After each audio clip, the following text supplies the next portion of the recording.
एक गांव में दो पड़ोसी थे। दोनों माली थे। दोनों के पास अपने अपने बागान थे और वह उनमें तरह तरह के फलों के पौधे उगाते थे। यही बागान उनकी जीविका के साधन थे। उनमें से एक पड़ोसी बहुत सख्त था और अपने पौधों को ज़रूरत से ज़्यादा देखभाल करता था। उसे लगता था कि पौधों की अगर ठीक से देखभाल नहीं की गई तो वह नष्ट हो सकते हैं, लेकिन दूसरा पड़ोसी पौधों को प्राकृतिक रूप से विकसित होने देने पर विश्वास करता था।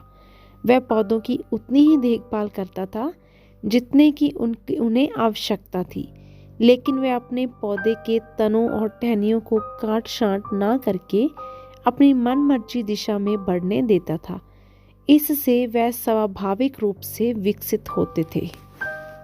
एक शाम बहुत भीषण तूफान आया जिसमें भारी बारिश हुई। तूफान ने कई पौधों को नष्ट कर दिया।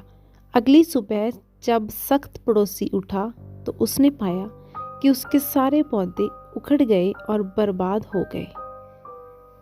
वहीं जब दूसरा पड़ोसी उठा तो उसने पाया कि उसके पौधे अभी भी मिट्टी में मजबूती से लगे हुए हैं।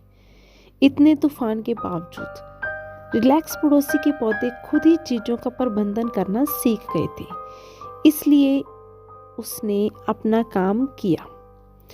गहरी जड़ें उगाई और मिट्टी में अपने लिए जगह बनाई। इस प्रकार यह तूफान में भी मजबूती से खड़ा रहा, जबकि उस सख्त पड़ोसी ने अपने पौधों का ज़रूरत से ज़्यादा ख्याल रखा था। लेकिन शायद वह भूल गया कि बुरे समय में खुद का ख्याल कैसे रखते हैं। संदेश: अभी या बाद में आपको खुद से ही सब कुछ करना होगा। जब तक माता पिता अत्यधिक सख्त होना बंद नहीं करते, तब तक कोई अपनी समझ के अनुरूप काम करना नहीं सीख पाता।